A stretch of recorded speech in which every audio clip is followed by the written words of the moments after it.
empathize with our weaknesses.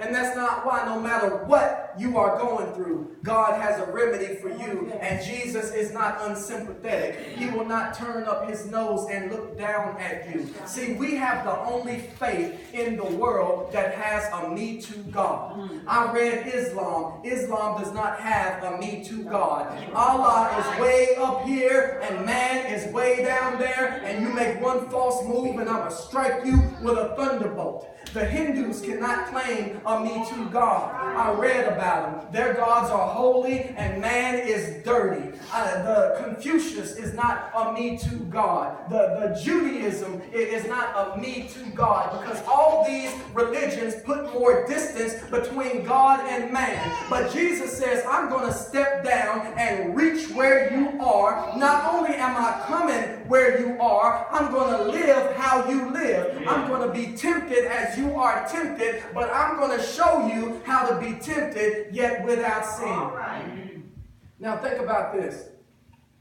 Let's say you and your accountability partner make a covenant that you're not going to eat any glutens and any fatty foods for the next 6 weeks. Now, you decide which one. One of you fell off the wagon the next day. Now, I don't know if it's you or your accountability partner, but everybody's pointing.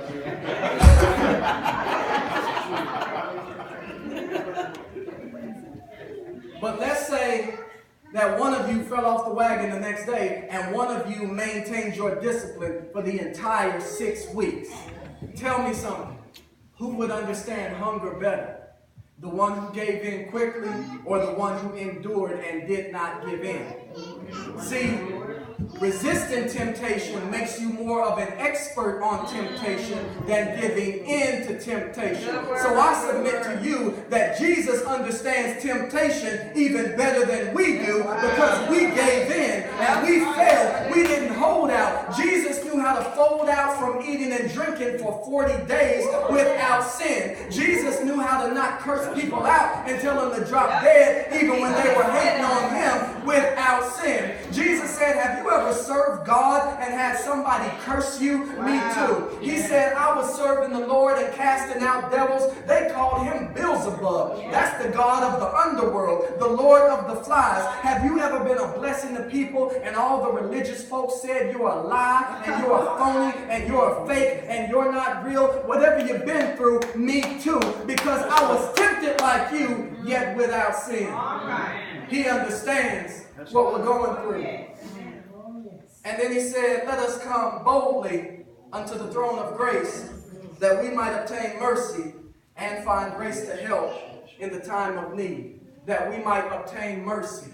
I want you to get this so deeply that I'm passionate about this point. You have to remember, mercy is for the guilty. Mercy is for the guilty. It is designed to treat those who are afflicted with guilt. That's what mercy is for. Mercy is not the right to say, I haven't done anything wrong, so God saved me. Mercy is when you come crawling on your knees and say, Lord, you got every reason to curse me and condemn me, banish me, send me into fire, but I'm crying for your mercy because I know I'm guilty. And then he says, come boldly unto the throne of grace to obtain mercy and find grace to help in the time of need.